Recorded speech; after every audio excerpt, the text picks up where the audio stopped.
시청자 여러분 안녕하십니까. 파울로스 정상입니다. 오늘 정상인의 100만 달러 원탁회의에서는 주식으로 상속하자 100년의 세월을 이겨낼 종목에 대해서 말씀드리고자 합니다. 자, 100년의 세월을 이겨낼 종목. 100년의 세월을 그 기업으로서 성장하는 것은 매우 어려운 것입니다. 그럼 과연 그런 100년의 세월을 이겨낼 종목들은 과연 어떤 것이 있는지 이 시간에 살펴보도록 하겠습니다.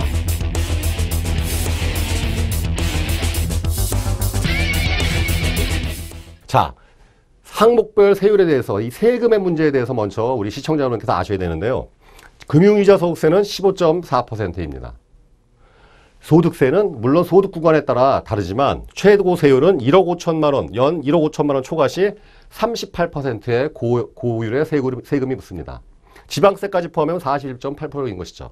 자, 부동산 양도소득세는 1억 5천만 원 초과 시 양도 차익에 대해서 1억 5천만 원 초과 시 또 38%의 높은 세금이 붙습니다. 가장 높은 세금이 무엇일까요? 바로 그것은 상속세입니다. 자, 예전에 제가 방송에서 말씀드렸듯이 이 부익부 빈익빈의 그런 굳은 고리를 깨기 위해서 이렇게 세금을 국가에서 많이 물리는 것인데 아무튼 상속하는 입장에서는 가장 부담이 되는 부분이죠. 30억 초과 시 무려 50% 절반의 세금을 내게 되어 있습니다. 그럼 우리나라에서 가장 세금이 적은 부분이 무엇일까요? 바로 주식거래세입니다. 매도할 때 0.3%를 매기죠. 네, 코스피 같은 경우에 0.15, 0.1 플러스 3%이고 0.3%이고 코스닥도 마찬가지로 0.3%입니다. 자, 우리나라 주로 그 전 세계 선진 시장에서는 시세 차익에 대해 이보다 훨씬 높은 고율의 세금이 붙습니다. 미국 같은 경우에도 거의 30% 가까운 세금이 붙고 독일이나 프랑스 시세 차익에 대해 많은 세금이 붙습니다. 그러나 우리나라는 아직 선진 시장이 아니고 신흥시장이거니와 주식시장에 대한 정부가 규제가 아직 심하지 않기 때문에 아주 매우 낮은 세금이 붙습니다. 이것이 바로 기회인 것이죠. 이러한 낮은 주식 거래세를 이용해서 우리가 자손들한테 손자한테 주식으로서 상속하는 것이 아직도 충분히 메리트가 있다고 보여집니다. 근데 중요한 것은 이거에 있습니다. 우리 시청자 여러분께서는 작년에 2013년도에 상장 폐지된 기업이 얼마인지 아십니까? 예, 무려 22개 기업입니다. 지금 현재 코스피 종합거래소 약 1,800여 개의 종목이 있는데요. 그 중에서 무려 22개의 종목이 상장 폐지됐습니다. 자식과 손자한테 주식을 상속했는데 그 기업이 상장 폐지가 되면 무슨 일이 벌어질까요? 네, 소용이 없는 것이죠. 그리고 상속이라는 이런 개념으로 접근한다면 최소 20년, 30년의 기업이 버텨야 되고 또 이 번영해야 됩니다. 성장이 이루어져야지 의미가 있는 것이죠. 자, 한국전력 같은 주식은 아시겠지만 지난 24년 동안 항상 박스권이었습니다. 항상 만원, 2만원, 3만원 벗어나질 못했죠. 자, 이런 종목을 상속 주식으로서 선정한다. 좀 깝깝한 일이 아닐 수가 없습니다. 자, 시가총액 상위 기업 중에서 삼성전자 같은 경우에는 좋죠. 보기 좋은 케이스입니다. 예전에 80년대 만원, 2만원 했던 주식이 지금 현재 140만원을 넘어가고 있죠. 무려 70배의 수익입니다. 자, 현대자동차나 포스코도 마찬가지로 15배 이상의 수익을 보이고 있습니다. 자, 그렇다면 지금 시점에서 손자와 자식들한테 상속할 만한 그리고 계속적으로 유구한 번영을 할 만한 그런 종목들이 무엇이 있을까요? 자, 그것에 대해서 이제 알려드리도록 하겠습니다. 다음 그림이요. 먼저 우리나라의 그 시대상에 대해서 역사적인 공부를 좀 하셔야 됩니다. 우리나라는 땅덩이가 예로부터 작고 인구는 많고 별다른 자원이 없습니다. 그리고 그 작은 땅덩이도 큰 평야가 있는 것도 아니고 낮은 구릉성 산지가 많기 때문에 자원이 없었죠. 항상 그래서 뭔가 수출하고 또 이 대외적인 요건 중국이라는 강대국 옆에 있었기 때문에 항상 뭔가 수출로서 경제 활동에 많은 부분을 의존하는 그런 나라였습니다. 자, 2000년 전 사만마한 변한 그 사만시대 때 주요 수출품은 철제, 병장기 및 도구였습니다. 특히 경남 쪽에 있던 가야는 일본과 이런 철제, 병장기 및 도구를 활발하게 수출했다는 것으로 역사서에 기록되어 있습니다. 자, 삼국시대 고구려 신라백제 때는 비단, 마포, 금은, 인삼, 마필, 공예품 등이 주요 수출품이었다고 합니다. 자, 고려시대 때는 잘 아시듯이 고려 인삼, 직물, 종이, 자기, 마필, 장신구 이런 것들이 주요 수출품이었고요. 조선시대에는 역시 인삼, 한지, 면포, 마필, 마포 이런 의류, 그 다음에 그 다음에 종이, 인삼 등이 4대 수출품으로 기록되어 있습니다. 자, 요 카테고리를 보시게 되면 뭔가 일맥상통하는 부분이 있습니다. 주로 우리나라가 외국과 수출했던 교육된 품목들이 있는데요. 자, 지금은 과연 어떤 우리가 수출품을 갖고 전 세계와 이 무역을 하고 있을까요? 다음 그림 보여주시죠. 자, 현재 우리나라의 10대 주요 수출 품목입니다. 자동차 및 관련 부품, 반도체, 선박, 무선통신기기, 컴퓨터 및 주변기기, 석유화학 제품, 섬유, 철강 제품, 가전제품, 기계류 이것이 10대 주요 수출품입니다. 자, 먼저 제가 말씀드린 것과 뭔가 일맥상통할 부분을 우리 시청자분께서 느끼셨겠죠. 자, 우리나라가 2000년 전부터 3000년 전부터 수출했던 그 품목들이 지금도 역시 뭔가 일치되는 부분들이 있습니다. 자, 과연 100년의 세월을 이겨낼, 앞으로도 100년의 세월을 충분히 이겨낼 만한 종목의 첫 번째 특징, 제가 꼽은 것은 무엇일까요? 다음 그림 보여주시죠. 100년 종목 1번 바로 철입니다. 철. 가야 시대 때부터 우리나라는 옛날 그 삼한 시대부터 이 가야라는 나라는 그 철 가지고 우수한 철 재련 기술을 가지고 중국과 일본과 무역을 했다는 기록이 나와 있습니다.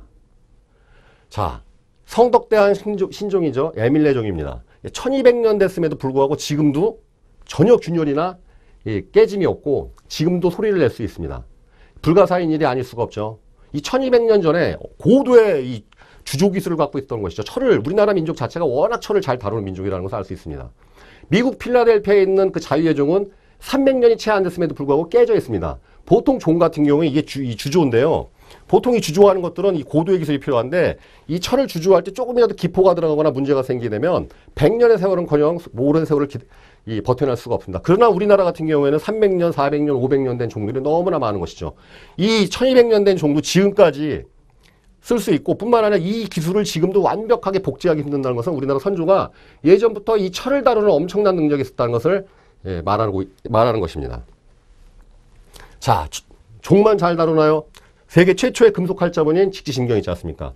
그러니까 다른 나라들은 목재로, 이 목판 활자를 할 때 목재로 활자를 만들 때 우리나라 사람들은 금속으로 최초로 만들어서 이 인쇄물을 만든 것이죠. 그러니까 이 활자를 만드는 것조차도 금속으로 다뤘다는 것입니다. 세계 최초의 철갑선, 바로 이 거북선 아니겠습니까? 세계 최초의 철갑선을 배조차도 철로 만드는 것이 바로 우리나라가 제일 먼저 역사상 시도한 것입니다. 자, 이 그림을 보시게 되면 이제 수저와 젓가락이 있습니다. 숟가락이 없는 나라는 전 세계 어디 나라나 다 이 손으로 먹지 않는 한은 이 스푼, 숟가락은 다 전 세계 어디나 있습니다. 그러나 이 젓가락은 현재 동양 3국만, 역사적으로 보면 이 동양 3국만 썼었죠. 우리나라, 중국, 일본. 더 재미있는 것은 쇠젓가락을 쓰는 나라는 전 세계에 우리나라밖에 없었다는 것이죠. 중국이나 일본은 나무젓가락입니다. 얼마나 철을 잘 다루냐. 젓가락까지 철로 만들어서 썼던 민족이 바로 우리나라입니다.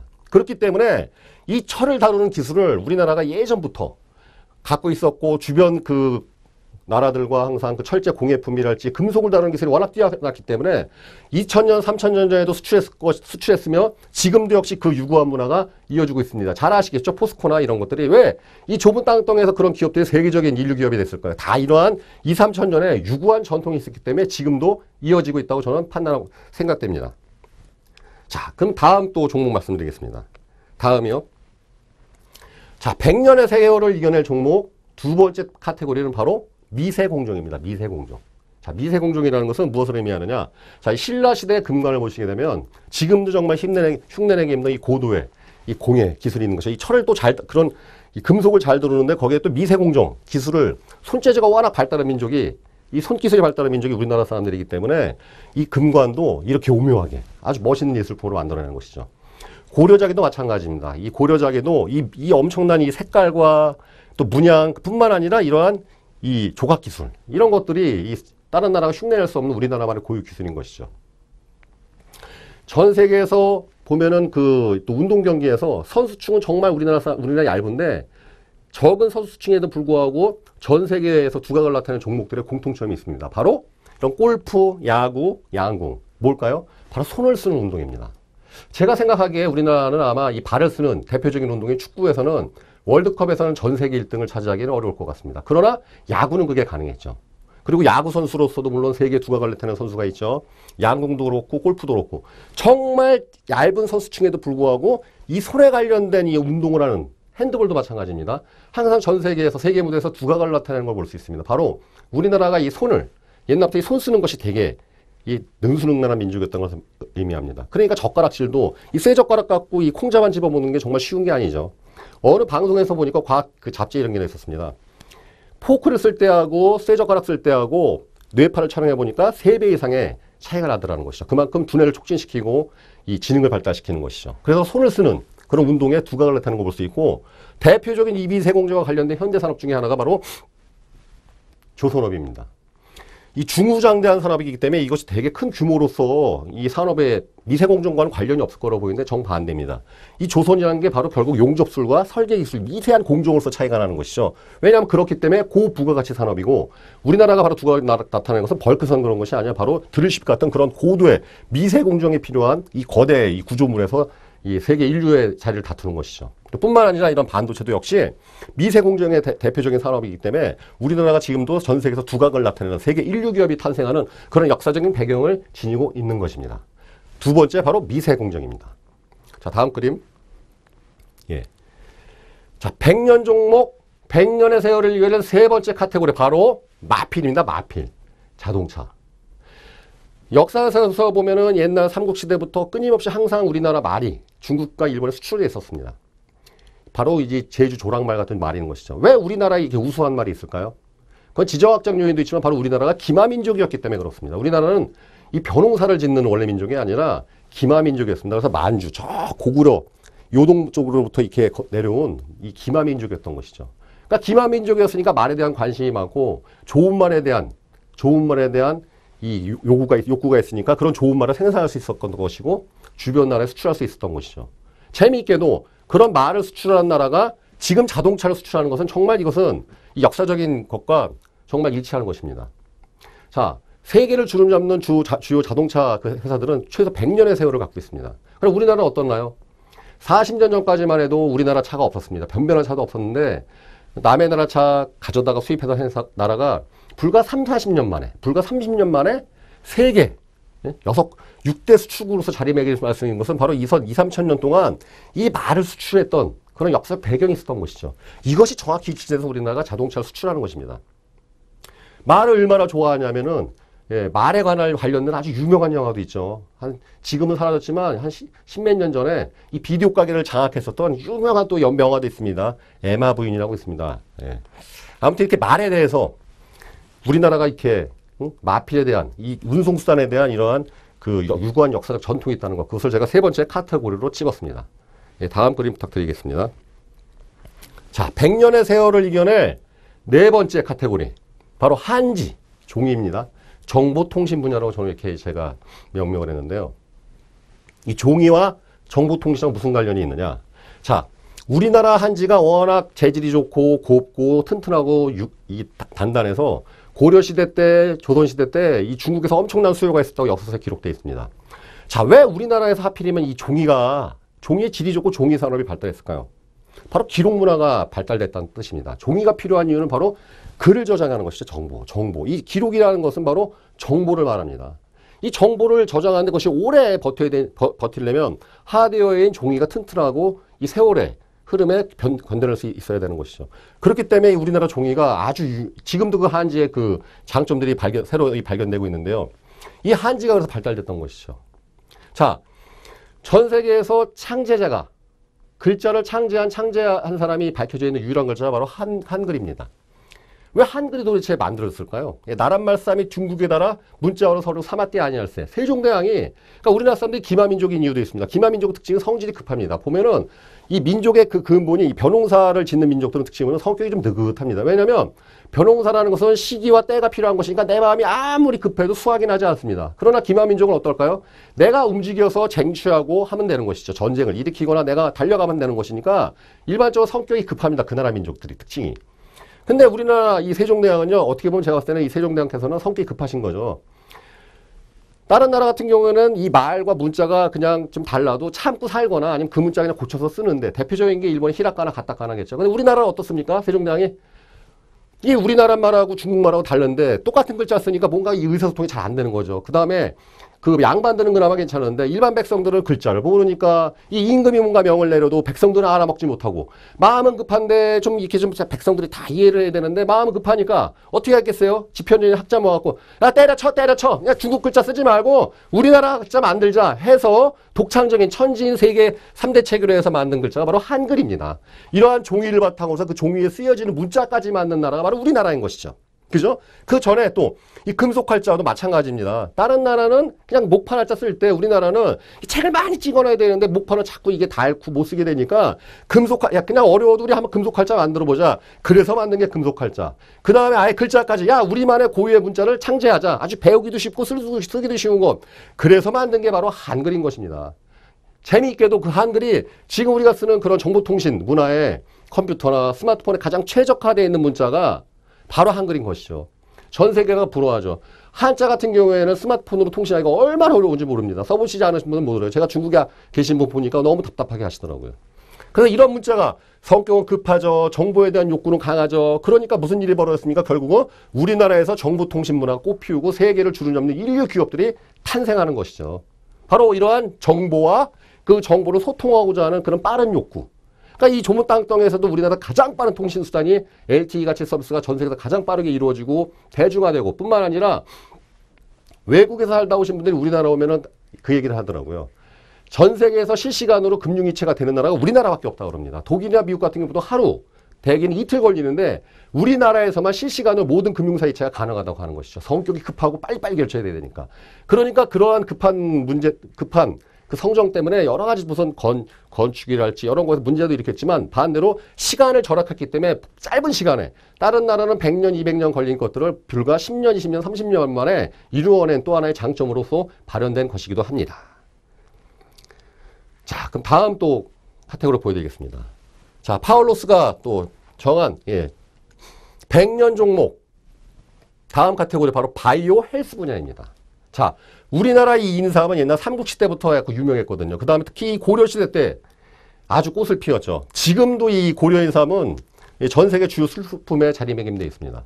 자, 왜 우리나라에서 고려인삼이 유명했을까요?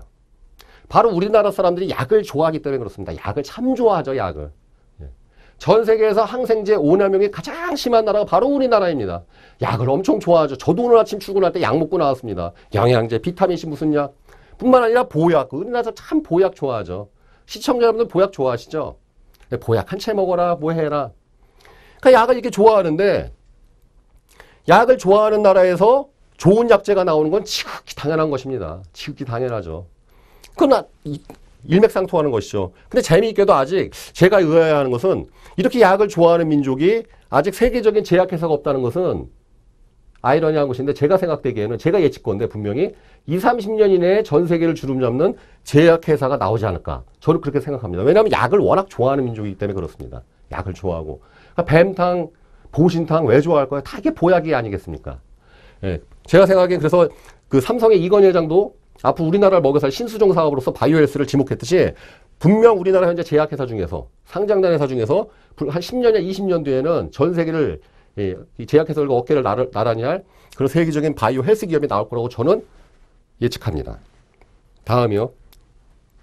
자, 파울로스가 제가 생각하는 이 100년의 세월을 이겨낼 종목 마지막입니다. 그 말씀드렸던 2000년, 3000년 전 사만시대부터 했던 수출 품목에는 적혀져 있지만 끊임없이 우리나라가 3000년 동안 외국과 교류했던 품목이 있습니다. 바로 문화인 것이죠. 문화예술. 예, 지금은 이제 한류로 바뀌어 있는데 자, 이게 왜 중요하냐? 여러분들 문화예술이란 건 무엇일까요? 먹고 사는 문제가 해결된 다음에 그 다음에 발생하는 것이 바로 유의의 부분입니다. 유의. 즐기는 것이죠. 문화예술이라는 것은 어떻게 보면은 먹고 사는 부분이 해결되고 난 다음에 그 다음에 펼쳐지는 인간의 어떤 본능적인 행위입니다. 유럽 같은 경우에도 문화가 가장 발달된 나라가 어디일까요? 바로 프랑스이죠. 식문화나 모든 문화가 발달되어 있는데 프랑스가 가장 토지도 비옥하고 큰 대륙을 차지하고 있으며 바다를 접해갖고 수산물이랄지 농산물 모든 게 풍부했고 귀족 문화가 발달했기 때문에 그런 문화예술 명품들이 지금도 전 세계를 주름잡고 있는 것이죠. 우리나라도 그랬습니다. 자, 우리나라는 얼마나 이렇게 특히 우리나라 신명이 있는 민족이라고 하죠. 신명이 있는 민족이라고 특히 우리나라는 재미있게도 외국에서 문화가 들어오면 그 문화가 가장 극성하게 발달하는 나라가 바로 우리나라입니다. 그래서 오히려 그것이 역수출이 되죠. 대표적인 불교 문화도 그렇습니다. 예. 인도의 천축국으로부터 전래에서 중국을 통해서 들어온 우리나라 불교가 그중에서 가장 핵심이 선불교인데 가장 빛을 발한 것이 바로 우리나라죠. 선불교. 우리나라 선불교가 오히려 중국에 역수출되고 있습니다. 뿐만 아니라 기독교도 그렇습니다. 지금 전 세계에서 어떻게 보면 근세 현대 시대에 가장 늦게 기독교가 보급된 나라가 우리나라임에도 불구하고 전 세계 5대 교회가 바로 우리나라에 다 있습니다. 첫 번째가 바로 여의도에 있는 순복음교회고 두 번째가 온누리교회입니다. 다 이유가 있는 것이죠. 종교뿐만 아니라 모든 문화가 수입은 되지만 그것이 바로 크게 성장해서 수출되는 게 바로 우리나라인 것입니다. 그 역사적인 전통을 갖고 있는 것이죠. 그래서 이런 농악이랄지 이 신명이 있는 민족이라고 하죠. 그래서 우리나라 사람들 신나면 대책이 없습니다. 어떻게 못 말리는 것이죠. 한 번 신나면 못 말립니다. 대표적인 거 있죠. 이래서는 안 되지만 시속 100km로 주행하는 고속도로에서 술 마시고 춤추는 민족은 전 세계에서 우리나라밖에 없습니다. 신명이 있기 때문에 그런 것이죠. 물론 이제 이래서는 큰일 나는 것이죠. 근데 시속 100km로 고속도로에 주행하는 그 고속버스에서 술을 마시고 춤추고 노래하고 이 신명을 멈출 수가 없는 것이죠. 이런 민족이 우리나라입니다. 그러니까 우리나라 역사상으로 지금도 이 크게 조명받지 못했지만 전 세계를 그렇게 주름잡았던 예술가들이 있습니다. 자, 일제시대에는 대표적으로 최승희 무용가. 이분 같은 경우에는 1930년대에 세계 10대 무용가로 선정된 아주 대단한 그런 전 세계적인 무용가였죠.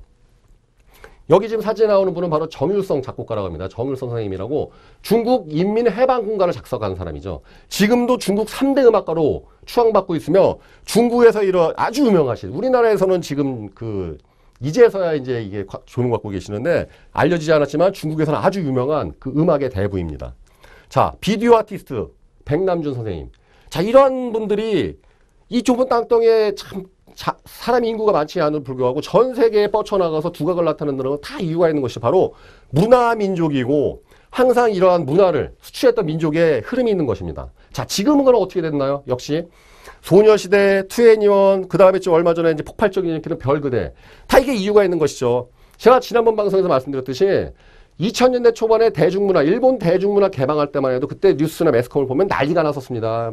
일제 저질 외생문화가 들어와서 우리나라 그런 환경을 망칠 거라는 청소년 학생들이 그런 저질문에 오염될 거라는 난리가 났었죠. 근데 지금 어떻게 됐습니까? 오히려 일본이나 중국은 우리나라 드라마나 이런 것들을 커터로 막고 있죠. 너무나 들어오니까.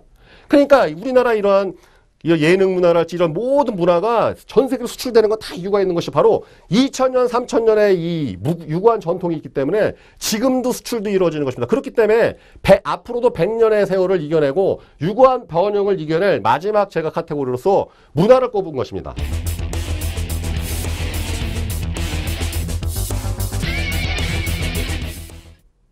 자, 시청자분께서 이제 궁금하시죠? 그렇다면 이런 6개 카테고리로 과연 구체적인 종목들이 무엇이 있을까요?